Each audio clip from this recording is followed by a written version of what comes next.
राजधानी दिल्ली में कानून व्यवस्था की जो स्थिति है वह इतनी लचर हो चली है कि पुलिस शरीफ लोगों का साथ देने की जगह उन लोगों का साथ दे रही है जो अवैध कार्य में लगे हुए हैं। कालूसराय में एक ऐसा ही मामला काफ़ी लंबे समय से लंबित है। देश की राजधानी दिल्ली में कालूसराय के एक व्यक्ति ने जो प्रॉपर्टी खरीदी, उस प्रॉपर्टी को हड़पाने में पुलिस का बहुत बड़ा योगदान रहा है। और वह परिवार उस संपत्ति को लेकर काफ़ी लंबी लड़ाई लड़ने के बाद भी आज सड़क पर है और पुलिस या प्रशासन इसमें किसी भी तरह का सहयोग करने के लिए तैयार नहीं है। प्रीतम कुमार उर्फ बीरू नाम का व्यक्ति, जिनके पिताजी ने कालूसराय में एक संपत्ति ली थी, उस पर पुलिस की मिलीभगत से जबरन कब्जा करा दिया गया और न्यायालय के लाख निर्देश के बाद भी पुलिस ने उस कब्जे को आज तक खाली नहीं करा पाया है। और प्रीतम कुमार उर्फ बीरू आज भी अपने बच्चों के साथ किसी तरह से जीवन यापन कर अपने काम को चला रहे हैं। आज दिल्ली और दिल्ली पोर्टल की ओर से उनसे हम बातचीत करते हैं कि आखिर यह विवाद है क्या। प्रीतम जी, कालूसराय में आपकी जो प्रॉपर्टी है उसको पिताजी ने कब खरीदा? सर, ये प्रॉपर्टी 1974 में खरीदी गई थी। मेरे पिताजी भोज खास टेलीफोन एक्सचेंज में सर्विस करते थे। इसी कारण पास में होने की वजह से ये प्रॉपर्टी, वहाँ के एक प्रॉपर्टी डीलर थे मांगे राम, ठीक है, उन्होंने ही ये प्रॉपर्टी दिलाई थी। और इसी कारण मेरे पापा ने यह प्रॉपर्टी मांगे राम जी को ही 1980 में किराए पे दे दी थी, जिसमें मांगे राम और उसका भाई दोनों 1980 से रहते आ रहे थे। परंतु किराया देते देते उसे तकरीबन 14 साल बीत गए थे। और जब हमने 14 साल बाद उसको बोला कि भी ये प्रॉपर्टी की अब हमें ज़रूरत है, अब आप इसे खाली कर दो, हमें घर में शादी है और हमें इसकी ज़रूरत है, तो उसने खाली करने की बजाय और किराया भी देना बंद कर दिया, प्रॉपर्टी खाली भी नहीं करी और उल्टा मेरे फादर को वह धमकी देने लगा फर्जी केस में फंसाने की। और तभी से हमारा इस प्रॉपर्टी पे विवाद चल रहा है। तो आज के समय में वह प्रॉपर्टी आपके कब्जे में नहीं है? ये प्रॉपर्टी को लेकर के हमारा पहले सन 2000 से मुकदमा चल रहा है। हमने उसके ऊपर वो अवैध निर्माण कर रहा था हमारी मर्जी के बिना। जब हमने शिकायत करी तो कोई कार्रवाई नहीं हुई, तो हमें मजबूरन कोर्ट में जाना पड़ा, स्टे लेना पड़ा। तो उसके स्टे के दरमियान पता चला कि उसने उस प्रॉपर्टी की फर्जी सेल रेट बना रखी है और कोर्ट में से एक दुकान भी किसी अन्य व्यक्ति को सेल कर दिया।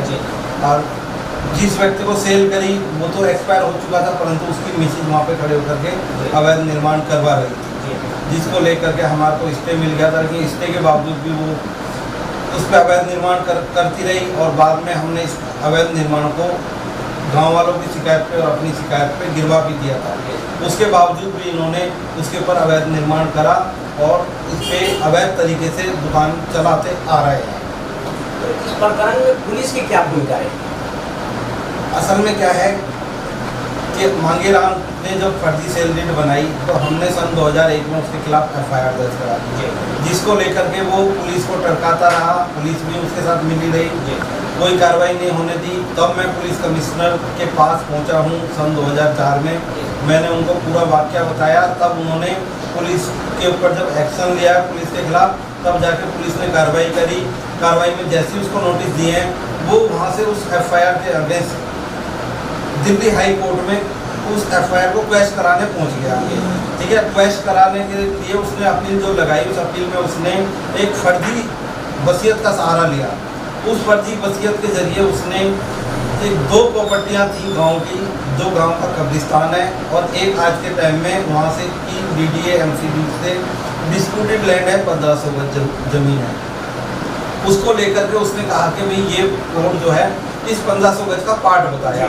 तो हाई कोर्ट की डायरेक्शन पे जब पुलिस द्वारा तहकीकात की गई तो पाया गया कि भाई वो प्रॉपर्टी 1500 गज जो है वो अलग है और हमारा रोड जो है 150 गज का है वो अलग है और उसकी दूरी कम से कम 60-70 फीट की दूरी है और वो रोड के इस तरफ है और रोड के दूसरी प्रॉपर्टी रोड के पूर्वी दिशा में है 1500 गज, जिसको लेकर के पुलिस ने इन्वेस्टिगेशन करी तो पता चला कि मांगेराम ने उस 1500 गज पूरी ज़मीन को सन 2002 में किसी व्यक्ति को बेच भी रखा है, लेकिन उसके बावजूद उसका जो दावा था वो झूठा साबित हुआ। पुलिस के सामने एक एक चीज़ का खुलासा हुआ। पुलिस ने जब सारी जांच पड़ताल करने के बाद में उसकी वसीयत भी फर्जी पाई, तो पुलिस ने उसी के खिलाफ उठा करके चार्जशीट फाइल करी और उसकी वाइफ के नाम पे चार्जशीट फाइल करी। जिस चार्जशीट के बिहाफ पे जब हाई कोर्ट में क्वैशिंग वाली पिटीशन में आर्गूमेंट्स हुई, तो जज साहब ने 6 महीने के लिए उस केस को आरक्षित कर दिया था और 6 महीने के बाद में 30 मार्च सन 2007 में उसका फैसला दिया। 9 पेज का वो फैसला हमारे हक में आया था, जिसमें खुलासा कर दिया गया था, क्योंकि उसकी जो वसीयत थी वो 1978 की थी। हमने प्रॉपर्टी 74 में खरीद रखी थी और वो वसीयत 1978 की होने के कारण अब प्रोबेट भी उसकी 23 साल बाद ली गई थी, और वो जो अन्य प्रॉपर्टी की प्रोबेट थी, ना कि हमारे प्लॉट की थी, जिसका हाई कोर्ट ने सारा हवाला दिया और उसकी वो पिटीशन को डिसमिस कर दिया था।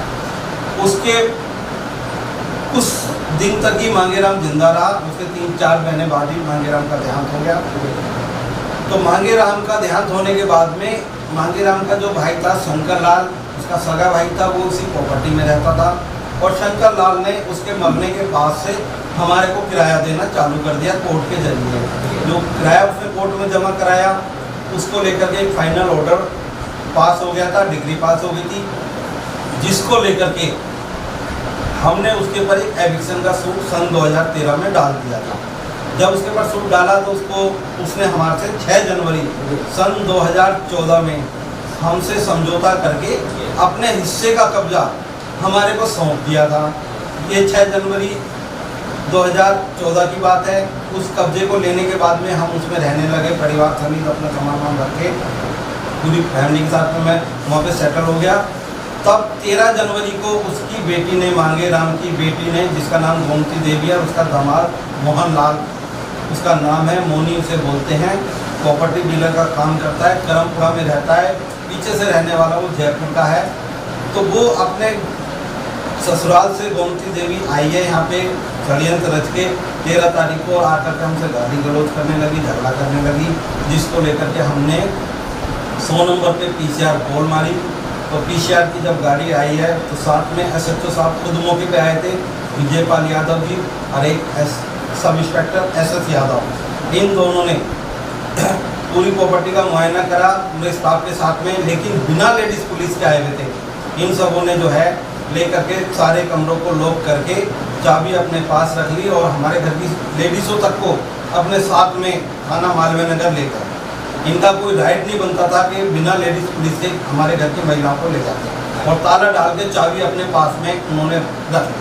मैं कह रहा हूँ कि तत्कालीन जो SHO थे मालवीय नगर के विजयपाल यादव, तो इनकी क्या भूमिका रही है? ये कितना सहयोग किया या न्याय दिलाने में इनका क्या रोल रहा? ये थाने में ले जाने के बाद में इन्होंने पूरा मामला समझा, चार्जशीट का हवाला दिया, शुरू से लेके आखिर तक के सारी बात बताई गई। पूरा मामला समझने के बाद में ये कालूसराय ग्राम में आए।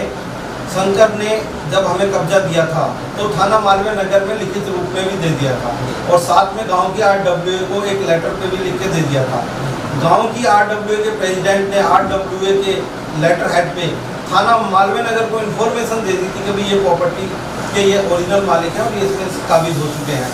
इसके बावजूद मालवीय नगर थाने के SHO ने पूरी तफ्तीश करने के बाद भी मेरे को कमरे में बुलाया SS यादव ने और विजयपाल यादव जी ने, और मेरे से कहा कि भाई तुम्हारी प्रॉपर्टी बहुत कीमती है, तुमने तो इस पर बैठ करके आपस में समझौता कर लिया और हमारे को तो पूछा भी नहीं। और मेरे से जो है 5 लाख रुपए की SHO ने डिमांड करी कि आपकी करोड़ों की संपत्ति है, आप कहीं से भी अपने घर वालों को बोलो 5 लाख रुपए का इंतजाम करके कल शाम तक मुझे दे दें। तब तक के लिए मैं इसमें 107-51 का मुकदमा दर्ज कर रहा हूँ। इसमें आपको भी बंद कर रहे हैं और उसके दामाद को बंद कर रहे हैं, और शंकर लाल जिसने हमें कब्जा दिया था उसके ऊपर भी मुकदमा लगाया गया था। तो ये सब चीज़ें मेरे वकील भी मौजूद थे, उन सब की निगरानी में हुई, मेरे परिवार की निगरानी में हुई। तो मैंने लॉकअप में पूरी रात गुजारी और उस दरमियान मैंने अपने परिवार वालों पर वकील को बता दिया कि SHO ने मेरे से 5 लाख रुपए की डिमांड करी है, जिसको लेकर के अगले दिन 14 तारीख को हमें कोर्ट में पेश करने से पहले सुबह सुबह मम्मी या पापा वगैरह ने और वकीलों ने मिल करके ये डीसीपी के संज्ञान में सारी बात ले आए। संज्ञान में लाने के बाद में 12 बजे करीब डीसीपी महोदय भोलानाथ जायसवाल जी ने एक एसीपी कंसल्ट एसीपी को वहाँ भेजा पूरा मामला समझने के लिए। एसीपी ने थाने में आकर के एसएचओ की निगरानी में सारी चीज़ समझी, एसएचओ ने सारी बातें बताई और दूसरी पार्टी किसी दिल्ली पुलिस के किसी स्टाफ के इंस्पेक्टर को लेकर के आई हुई थी, जिसका नाम हमें बाद में पता चला था कि नानाचंद मीना नाम के वह इंस्पेक्टर थे। उन्हीं के माध्यम से वो लोग आपस में सेटिंगबाजी कर रहे थे। एसीपी के जाने के बाद में एसएचओ जी ने और आईओ ने मिल करके हमारे को कागज बना करके बसंत विहार एसीपी की कोर्ट में पेश कर दिया था। और जैसे ही हमारे को एसीपी की कोर्ट में पेश किया गया, एसीपी साहब ने कहा कि भाई नहीं, ये प्रॉपर्टी का मामला है, विवादित मामला है, मैं इसमें किसी को जमानत नहीं दूंगा, आप सब लोग थोड़ी देर बाहर बैठो और सब तिहाड़ जाना, उसके बाद ही आपको कुछ दिन के बाद जमानत मिलेगी। और हमें बाहर बैठा दिया गया। इस सारी बात की जानकारी जो उस समय एक मौजूद पुलिस वाले हमें वहाँ पेश करने के लिए लाए हुए थे, उन्होंने लेकर के एसएचओ साहब को जानकारी दे दी। अब एसएचओ साहब का लालच जुड़ा हुआ था 5 लाख रुपए से। उन्होंने वहाँ से फ़ोन करके एसीपी की कोर्ट में एसीपी को बोल करके हमारे को वहाँ से रिलीज करवाया और वहाँ से एसीपी साहब ने बीच में हमें बुलवा करके सबको जमानत दे दी और कहा कि सारे के सारे आप जितने भी व्यक्ति हो तीनों सीधा थाना मालवीय नगर जाओगे, अपने घर कोई भी नहीं जाएगा। और हमको पूरा स्टाफ ले जा करके मेरे वकीलों की मौजूदगी में वहाँ से ज़बरदस्ती थाना मालवीय नगर लाया गया और ले जा करके रूम में एसएचओ और एसएस यादव ने मेरे से कहा कि भाई तुम्हारा पैसे का इंतजाम हो गया क्या? मैंने कहा जी सर मेरे पास कोई इंतजाम नहीं, मैं गरीब आदमी हूँ, जैसे तैसे मैंने प्रॉपर्टी इतने सालों से संघर्ष करने के बाद में अपने किराएदार से ली है। और ये नहीं कि मैंने उसमें मेरे काफ़ी खर्च हुए, मैं पहले ही आर्थिक स्थिति से बहुत जूझ चुका हूँ। परंतु एसएचओ साहब को मेरी बात पे कोई तरस नहीं आया मेरे ऊपर और उन्होंने पैसे का लालच देखते हुए एसएस यादव और एसएचओ विजयपाल यादव जी ने हम एक कमरे में बंद कर दिया, बाहर से कुंडी लगा दी और दूसरी पार्टी से लेन देन करना चालू करा और हमारे वकीलों को और घर वालों को सबको थाने से बाहर कर दिया। और दूसरी पार्टी से लेन देन करने के बाद में रात को 8 बजे एसएचओ ने जब उनका लेन देन पूरा हो गया तो एसएचओ ने इतनी बड़ी जरूरत करी कि वहाँ से मेरे वकीलों की मौजूदगी में मेरे वकीलों से ऐड गया एसएचओ और लेकर के ज़बरदस्ती हमारे को जिप्सी में ले जाकर के और टाटा 407 की गाड़ी और अन्य स्टाफ को ले जाकर के ग्राम कालूसराय में पहुंचा मौके पे। और जो सारी चाबियां उसी के पास थी और हमारा सारा सामान वहाँ से निकाल करके टेम्पो में भरने की कोशिश करी। आधा सामान उसका उसी में छोड़ दिया, आधा भर लिया था। तब तक जो है मेरे घर वाले 100 नंबर पे कॉल मार चुके थे, मेरे वकील भी 100 नंबर पे कॉल मार चुके थे उस विवाद को लेकर के। और यहाँ तक कि एसएचओ ने पहले मेरी मम्मी को धक्का दिया, उनके साथ हाथापाई करी, हमारे घर की महिलाओं के साथ हाथापाई करी और शंकर के ऊपर भी उसने हाथ छोड़ा। और शंकर की एक नाबालिग बेटी थी चित्रा, उसके ऊपर भी हाथ छोड़ा। तो उसकी बेटी ने भी 100 नंबर पे कॉल करी, जिसका रिपोर्ट मेरे पास सारा कुछ मौजूद है, जिसको लेकर के 3 पीसीआर की गाड़ियाँ आ गई। लेकिन पीसीआर वाले भी हमसे हाथ जोड़ के यही रिक्वेस्ट करने लगे हमारे वकील से कि जी सर हम कुछ नहीं कर सकते, क्योंकि हमारे इमीडिएटली बॉस ही एसएचओ विजयपाल जी हैं, हम उनके खिलाफ कोई एक्शन नहीं कर सकते। परंतु उन्होंने पुलिस कंट्रोल रूम में मैसेज फ्लैश कर दिया था और उसके बावजूद भी एसएचओ साहब ने वहाँ पे कब्जा खाली कराते रहे। आधे से ज़्यादा सामान मेरा वहीं प्लॉट में छोड़ा, आधा छोड़ा और आधा टेम्पो में भरा और ले जाके थाना मालवीय नगर में हमें ले गए। और उन्हें ये पता था कि उन्होंने हमारे साथ गलत करा है, ठीक है ना। इसको लेकर के उनके पास पीछे से फ़ोन भी आने लगे, अधिकारियों के थाने में फ़ोन आने लगे, उन्हें जवाब भी देना था। उन्होंने अपने बचने के लिए क्या करा कि रात के 10 बजे मेरे ऊपर उठा कर एक ट्रेस पासिंग का मुकदमा दर्ज कर दिया और शंकर के ऊपर मुकदमा दर्ज करने के बाद में हमारे को जमानत दे दी गई कि भाई आप जो है अपने घर जा सकते हैं। और ऐसे तो साहब ने चाबी दे दी कि अभी शंकर के पास जो है एक दुकान, एक बरामदा और लैट्रिन बाथरूम था, ये रही चाबी, आप इसको इस्तेमाल कर सकते हो कल से। और बाकी का कब्जा हम गोमती देवी और मोहनलाल को दे चुके हैं। कुल मिलाजुलाकर इस सारे प्रकरण में पुलिस की भूमिका काफ़ी विवादास्पद रही है और पुलिस ने ही कुल मिलाकर इस संपत्ति का पर कब्जा करवाया है। जी, आपके कहने का ये मतलब है। हाँ। दिल्ली जैसे तो आप और लोगों के पास गए कि नहीं, और जो अधिकारी हैं पुलिस के उनके पास गए कभी?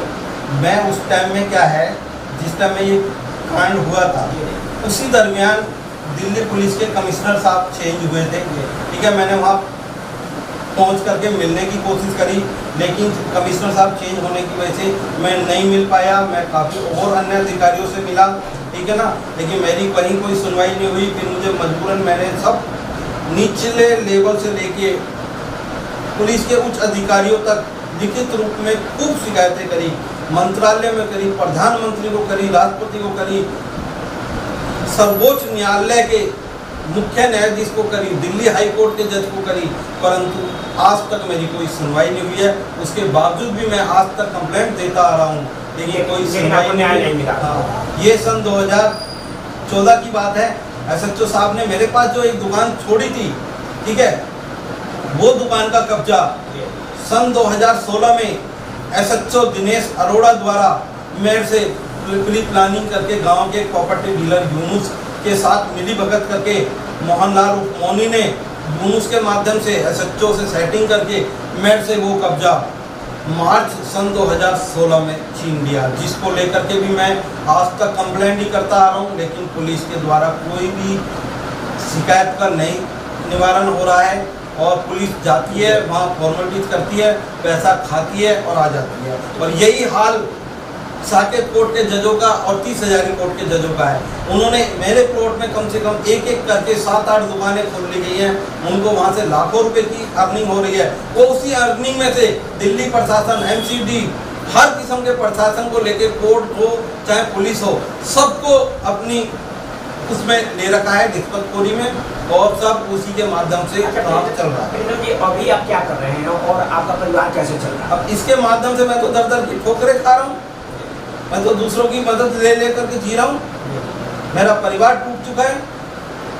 तो न्यायालय हो, प्रशासन हो, पुलिस हो, इससे आज आप क्या मांग कर रहे हैं, क्या चाह रहे हैं? मैं तो चाहता हूँ कि जो पुलिस ने मेरे साथ जाति करी है, जिन पुलिस के अधिकारियों ने, उन सबके खिलाफ कड़ी से कड़ी कानूनी कार्रवाई होनी चाहिए, और जो मेरे से कब्जा छीना गया है वो मुझे कब्जा वापस मिलना चाहिए। और जिन्होंने गुनाह किया है और फर्जी पेपर मेरे प्रॉपर्टी के बने हुए हैं, जिसको लेकर के केस जीतने के बावजूद भी पुलिस उन चीज़ों पे, उन तथ्यों पे नहीं जाती, लेकिन घुमा फिरा करके सिविल मैटर दिखा करके उस प्रॉपर्टी के मामले को कैसे न कैसे टरकाए जा रहे हैं। देखिए, ये बीरू जी हैं, प्रीतम जी, जिनके साथ कितना अन्याय हुआ, और इस सारे अन्याय में पुलिस की भूमिका काफ़ी महत्वपूर्ण है। पुलिस ने ही इनके ज़मीन पर कब्जा करवाया, इनके प्रॉपर्टी पर कब्जा करवाया, और न्यायालय से भी इन्हें न्याय नहीं मिला। जब देश की राजधानी में ऐसी स्थिति बनेगी तो सुदूर ग्रामीण क्षेत्रों के लोगों में असुरक्षा की भावना बढ़ेगी। इसलिए इनको न्याय मिलना चाहिए, और सभी की मांग है कि प्रशासन इसकी जांच करे, और जांच करके जो भी इसमें दोषी हो उसके खिलाफ कार्रवाई करे और इनको न्याय दिलाया जाए। धन्यवाद।